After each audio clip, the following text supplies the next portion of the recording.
Мне удалось зайти в одну из квартир кубика Совмин. Владельцы квартиры разрешили мне походить, посмотреть, записать для вас этот ролик. Действительно, планировка необычная и такая непростая, да? Не как у стандартных квартир. Вот, ну, более детально, наверное, я вам уже расскажу в своем материале.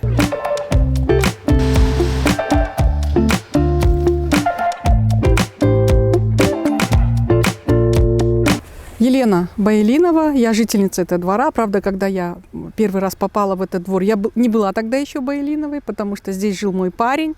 Они только что получили квартиру, а я приехала из провинции, из далекого Малиса и попала сразу вот в этот совминовский кубик. И, конечно, вот с этим совминовским кубиком, да, потом уже была связана, так скажем, вся моя последующая, даже профессиональная жизнь, потому что именно в этом кубике настоящее соцветие было интеллигенции Кыргызстана, нашей столицы Фрунзе, да, по тем временам, потому что кого здесь только не было. Здесь ведь был целый пласт наших народных артистов, наших знаменитых, именитых каких-то врачей, наших различных общественных и государственных деятелей. Вот по этому кубику можно было бы изучать историю Кыргызстана. Это 100%, потому что кого здесь только не было. Про дома эти, да, вот чем они отличаются от обычных хрущевок, допустим, 106 серии, от твоей, откуда ты приехала? Да, вот. это было, конечно, круто, потому что когда мы заехали в эту квартиру, да, и я, конечно,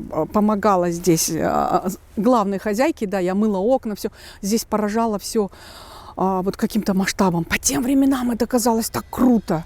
Вот эти 4-комнатные, 5-комнатные квартиры, ведь они были построены капитально, потому что их строили же специально для совмина, да, естественно, здесь, я не думаю, что здесь кто-то мог позволить себе, да, или воровать, или делать что-то халатно, да.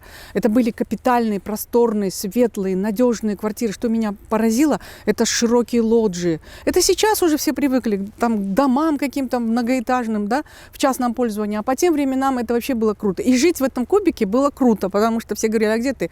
В Совминовском. Как-то у него какое-то название было еще другое, так, в обиходе. Пацаны между собой рассказывали. Потом здесь, конечно, стояли какие-то беседки, сейчас вот уже и снесли эти беседки, да. Я не скажу, что здесь вот прям собирались, как во всех таких простых дворах, да. Вот как, например, там, ну, может быть, в микрорайонах, нет. Потому что, ну, здесь, может быть, меньше пели под гитару, там, меньше просто болтались, распивая там какие-то напитки, да, спиртные, потому что все равно здесь жила интеллигенция, и родители, видимо, тоже своим детям не разрешали этого делать. Но, тем не менее, здесь тоже были свои такие тусовки, очень много детей гуляло во дворе. Вот эти горки, по-моему, остались еще с тех пор. По тем временам, конечно, здесь не было деревьев, потому что это был такой новенький кубик, лысый такой, да, здесь ничего не было. Вот. И ну, само то, что ты просто идешь по двору, да, а навстречу тебе идет народный артист Сейталиев, например, да, или выходит из своего подъезда наш именитый академик Мирсаид Мирхамидович, да, вот это тебя, оно как-то обязывало, подтягивало тебя, да, ты ощущал себя вот единицей, какой-то большой единицей, большой важной страны, потому что ты с этими людьми знаком, и редко мы рассматривали тут, знаете, чтобы использовать вот эти громкие фамилии для каких-то связей, для какой-то личной выгоды. Нет. Это просто было, это было очень почетно, это было очень авторитетно жить в одном дворе, дружить с этими людьми. И не просто дружить, а может быть, благодаря их рассказам, какой-то памяти. Вот сейчас мы эту память продолжаем в современной жизни сохранять, нести, передавать ее своим детям, внукам и так далее, как это было. И я, 18-летней девушкой, когда впервые сюда попала, вот, и уже потом проживала вот здесь на улице Усинбаева, 37, конечно, я вот как губка впитывала, наблюдала, да, за людьми, какие это люди, какие за ними приезжают машины. Мы прогуливались здесь во дворе с этими людьми, когда я выгуливала свою маленькую дочку, да. И вот таким образом мы общались, и, кстати говоря, вот все вот эти связи, они же до сих пор сохранились, потому что мы есть одна большая дворовая семья, которая друг другу доверяет вообще во всем. Какие-то свои перемены в жизни, мы следим за судьбой друг друга и так далее. Вот. Ну, может быть, даже благодаря вот этому двору я стала журналистом, может быть, таким образом я попала на государственное телевидение. А почему? Потому что вот рядом с моим подъездом, где я жила, жил тогдашний председатель кыргызского телевидения. Асамбек Стамов. Вот сейчас уже его нет в живых, конечно, вот светлая ему память, да. А по тем временам он жил по соседству, его пригласили на чай к нам, к Байлиновым. Я подавала чай, как Келинка, и вот тут зашел разговор, а чем занимаешься, а кем ты хочешь быть? А я говорю, да, я вот работаю в Академии наук, защищаю диссертацию кандидатскую, но мне так скучно, наука это не моя работа, хотя не моя работа, не мое призвание, потому что это было мне все чуждо. Вот. Я, конечно, люблю историю, свою специальность, но мне всегда хотелось заниматься чем-то живым. И он мне говорит, а давай к нам на телевидение.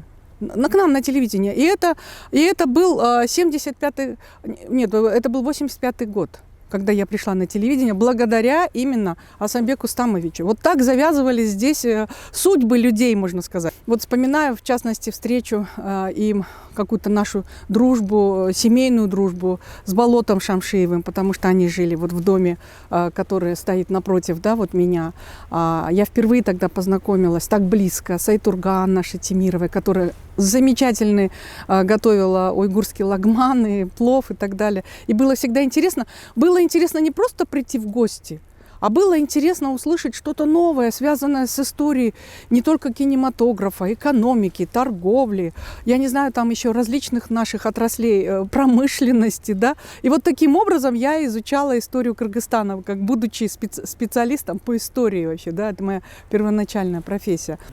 Квартиры очень отличались качеством постройки, потому что я не знаю, там во сколько кирпичей должна построена быть настоящая стена, да, в нормальном жилом доме. Конечно, вот качество чувствовалось во всем. И сегодня эти дома, между прочим, в них очень тепло. В них очень и всегда было тепло. Потому что и рамы, и стены, и крыши, все было сделано таким образом, чтобы человеку было в них комфортно. И это было. И сегодня вот можно спокойно в эти квартиры въезжать и жить, и даже без капитального ремонта, потому что они были построены на совесть. Вот этот вот кубик, да, вот многие где-то так, даже где-то немножко злились на то, что вот понастроили тут чиновникам, да, вот такие вот хорошие дома, отдельные какие-то дворы, кубики, да, вот, а мы простые люди, ничего подобного. В этом дворе, вот что характерно, да, здесь рядом вот с председателем там Совмина или с народным артистом жили также простые работники, так скажем, да, вот и Совета министров, то есть здесь были и какие-то референты жили, да, здесь жили какие-то простые милиционеры жили, да, то есть вот здесь вот, мне кажется, люди получали вот эти квартиры по каким-то заслугам своим, да, вот за заслуги вот перед своим отечеством. И это очень важно, потому что все жили на одних равных условиях. Вот. И не было здесь вот избирательно, что вот здесь только будут жить одни какие-то шишки. Ничего подобного. Вот жили все, как одна большая семья.